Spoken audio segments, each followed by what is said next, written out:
મારો મહાભારતમાં નિરૂપિત ભારતીય સંસ્કૃતિ.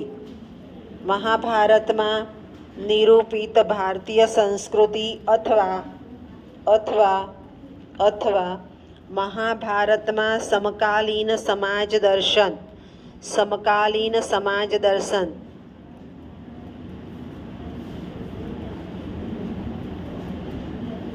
સમજી લઈએ. ભારતીય સંસ્કૃતિ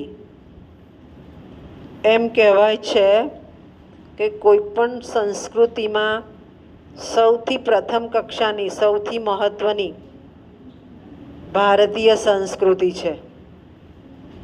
કેમ છે આપણે નહીં જોઈએ, કારણ કે આપણે બીજો સવાલ છે કે નિરૂપિત ભારતીય સંસ્કૃતિ. તો ભારતીય સંસ્કૃતિમાં જે ચિત્ર આલેખ્યું છે એમાં શું છે?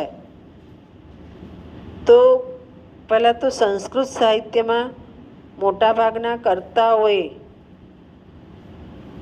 પોતાની જે કૃતિઓ રજૂ કરી છે એમાં ક્યાંય પોતે પોતાની આત્મશ્લાઘા નથી ગાઈ કે મેં આ કર્યું ને મેં આ આપ્યું ને, પણ એ કૃતિમાં સમાજ ઉપયોગી ઉપદેશો, નીતિ વિષયક બાબતો અને જે તે સમયને પ્રતિબિંબિત કર્યો છે. હવે આ એક મોટો પ્રશ્ન છે કે રામાયણ અને મહાભારતમાં વૈદિક સંસ્કૃતિ લેવી કે અર્વાચીન સંસ્કૃતિ? કારણ કે મહાભારત રામાયણમાં વેદ વાક્યો પણ આવે છે. વેદ વાક્યો એટલે શું? તો વેદમાં કહ્યું છે સત્યમ વદ, સાચું બોલો. એ વાક્ય રામાયણ મહાભારતમાં પણ છે, પણ આપણે આને વૈદિક સંસ્કૃતિ સાથે ના જોઈએ. દરેક સમયના સમાજને આ જરૂર છે. તો એમ કે વૈદિક સંસ્કૃતિ ગણવી કે અર્વાચીન સંસ્કૃતિ ગણવી એવું એક પેટા વિભાગ નહીં કરો. દરેક સમાજને આ જરૂર છે. વેદ વાક્યો છે અને એ વેદ વાક્યો રામાયણ મહાભારતમાં છે, એટલે આપણે વળગી ન રહીએ કે આમાં વૈદિક સંસ્કૃતિ છે કે અર્વાચીન સંસ્કૃતિ. ના, આમાં સમાજ છે, આમાં સમાજ પ્રતિબિંબિત થાય છે. કહેવત જ છે કે સત્યનો જય થાય.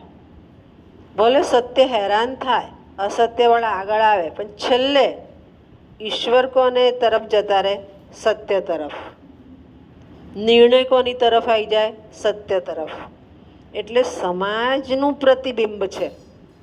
વૈદિક સંસ્કૃતિ કે અર્વાચીન સંસ્કૃતિ એમ નથી મૂલવવી આપણે, પણ જે તે સમયનો સમાજ જોવા મળે છે. ઘણીવાર આપણે કોઈ સમાજને કહીએ છીએ ખરો કે આ સમાજ જબરો, એવું કહીએ છીએ, સ્ટેટમેન્ટ આપીએ છીએ, કારણ કે એના વર્તનને આધારે આપીએ છીએ. હવે ત્યાં પાછો બીજો પ્રશ્ન આવ્યો કે એ સમયે સમાજ વ્યવસ્થા સજ્જડ હતી. બ્રાહ્મણ, ક્ષત્રિય, વૈશ્ય, શૂદ્ર એ પ્રમાણેના વિભાગીયકરણ પ્રમાણે સમાજ વહેંચાયેલો હતો અને જે તે સમાજને જે તે કામ સોંપેલું હતું એ પ્રમાણે કામ થતું હતું. હવે આ કામ થાય ત્યારે એને જોનાર કોણ? તો રાજકીય શાસન વ્યવસ્થા હતી. આ લોકો ઝઘડ્યા જેના માટે ને રાજપાટ માટે, કૌરવો ને પાંડવો. રાજકીય વ્યવસ્થા હતી. રાજા કે એ બાબતને માન્ય રાખવી પડતી હતી અને રાજા સામ દામ દંડ ભેદનો ઉપયોગ કરીને પોતાની રાજ્ય વ્યવસ્થા ચલાવતો હતો. સાથે સાથે રાજકીય ખજાનાનો પણ ઉપયોગ થતો. રાજ દરબારમાં વિદ્વાનોને સ્થાન મળેલું હતું. કાલિદાસ છે, ભવભૂતિ છે, એ બધા રાજ દરબારમાં સ્થાન પામેલી વ્યક્તિઓ હતી. કેમ? તો આપણે પેલી નાનપણમાં વાર્તા જ સાંભળતા હતા, અકબર કરતાં બિરબલ હોશિયાર હતો. રાજ દરબારમાં વિદ્વાન માણસોની જરૂર પડે, પ્રેક્ટિકલ નોલેજની જરૂર પડે, કારણ કે એ સીધું એપ્લાય કોના પર થવાનું છે? પ્રજા ઉપર થવાનું છે. એટલે પ્રજાના રક્ષણ માટે રાજકીય વ્યવસ્થા જળવાયેલી રહેતી.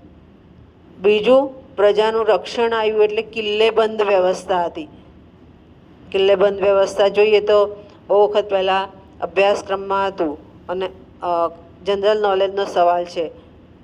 હેરિટેજમાં સૌ પ્રથમ સ્થાન પામનાર કયું શહેર? અમદાવાદ. અમદાવાદને હેરિટેજમાં સ્થાન મળ્યું છે. કેમ? તો ત્યાં કિલ્લેબંધ વ્યવસ્થા છે. તમે જાઓ તો અત્યારે કિલ્લેબંધ આખો કિલ્લો નથી, પણ જ્યાં જ્યાં દરવાજા છે, જ્યાં જ્યાં કિલ્લાની વ્યવસ્થા છે એ રહેવા દીધી છે. એ હેરિટેજ, સાંસ્કૃતિક વારસાની વ્યવસ્થા છે. અને દુનિયામાં સૌ પ્રથમ નંબરમાં અમદાવાદને સ્થાન આપ્યું છે હેરિટેજમાં. એ માનનીય નરેન્દ્રભાઈ મોદીને આભારી છે કે એમણે અમદાવાદને સ્થાન અપાવ્યું કે આ હેરિટેજમાં પ્રથમ છે. તમે જાઓ ત્યારે જોજો, 3 દરવાજા છે, દિલ્હી દરવાજા છે, જે જોયા હશે. અહીંયા ભવન્સ કોલેજની સામે દિવાલ પણ છે, તે દરવાજો નહીં રાખ્યો હોય તો દિવાલ પણ છે. એટલે કિલ્લેબંધ વ્યવસ્થા શેના માટે હોય? તો પ્રજાના રક્ષણ માટે હોય. આપણે બધાએ કોરોના ફેસ કર્યો છે. કોરોના સમયે જે તે બૂથ મૂકી દીધા હતા જ્યાં ત્યાં, અને આપણે ગાંધીનગરમાં એ વધારે સચવાય, કારણ કે 2 જગ્યાએથી જ અંદર એન્ટર થવાય. અમદાવાદમાં ઓછું સચવાય, 4 બાજુથી એન્ટર થવાય. એટલે એ કિલ્લેબંધ વ્યવસ્થા પ્રજાના રક્ષણ માટે હોય. બીજું, એ સમયે વિદ્વાનોને રાજદરબારમાં સ્થાન હતું. એટલે તમે લોકો પંચતંત્ર ભણ્યા છો, હિતોપદેશ ભણ્યા છો? હા, તો પંચતંત્ર, હિતોપદેશ જેવી જે વાર્તાઓ છે એ વાર્તા નથી, સાથે સાથે દંડ, નીતિ અને સામાજિક ઉપદેશ પૂરો પાડે છે.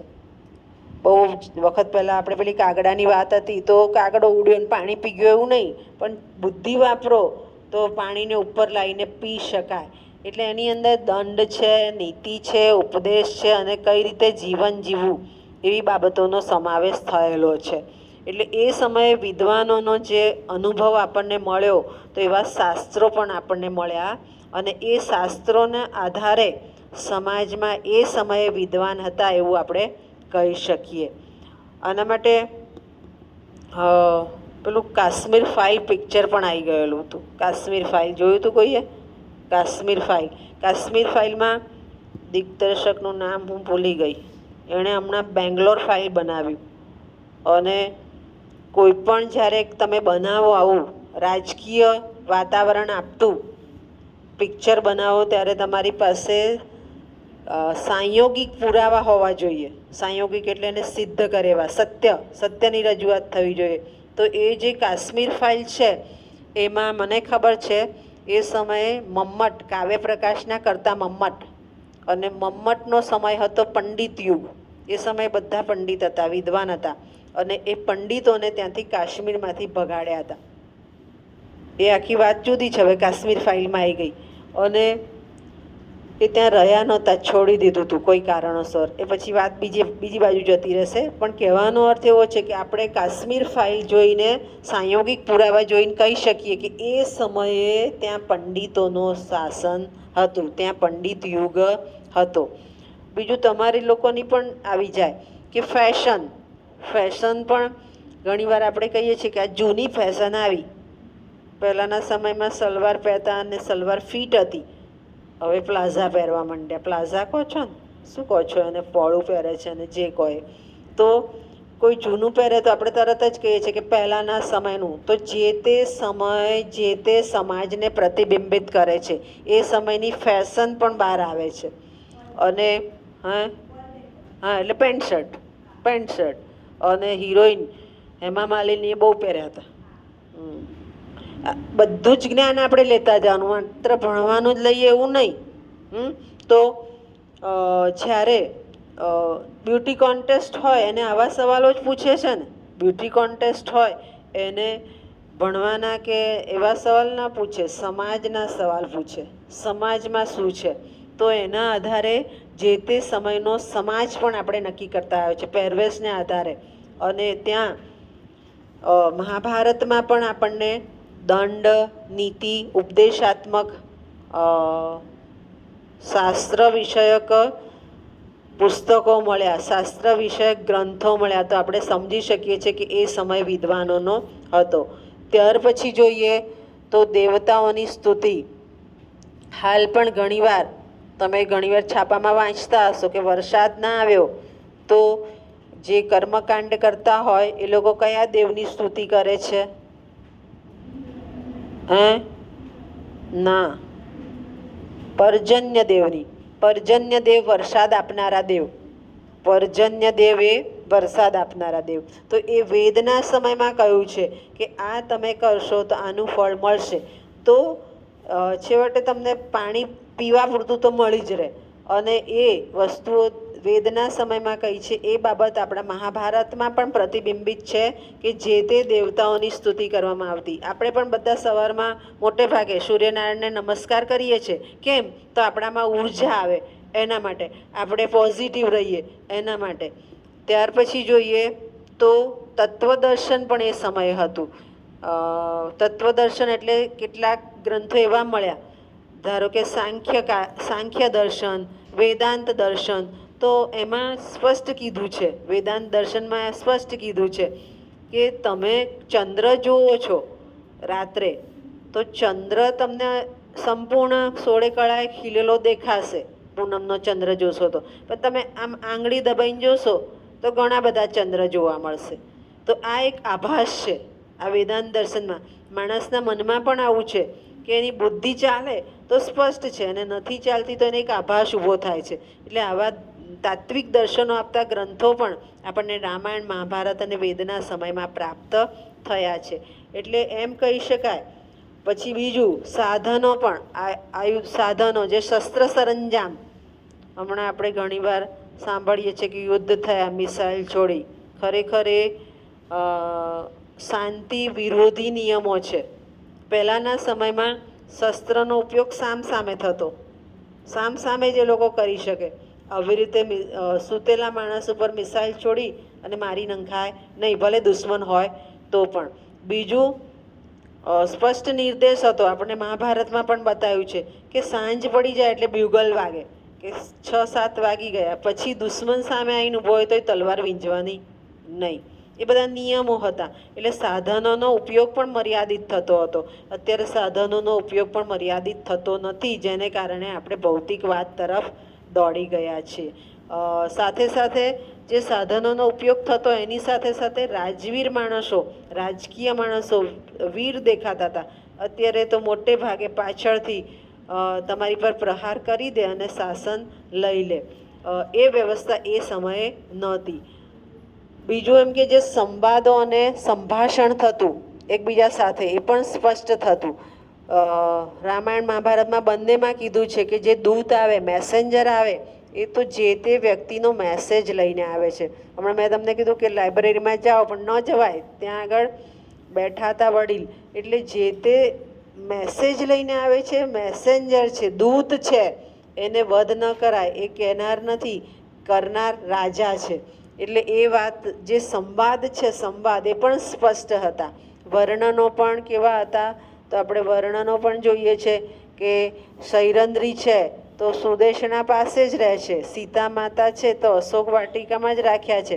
એટલે વર્ણનો પણ જે વ્યક્તિ હોય એ વ્યક્તિ પ્રમાણે ત્યાં વર્ણનો આપણને મહાભારત અને રામાયણ બંને આપે છે. એટલે એ જે તે સમયનો સમાજ મોટે ભાગે અને જે તે સમયના મૂલ્યો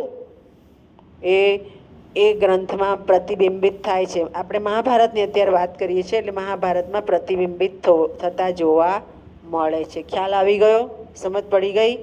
જનરલ ક્વેશ્ચન તરીકે પૂછાય હો ને?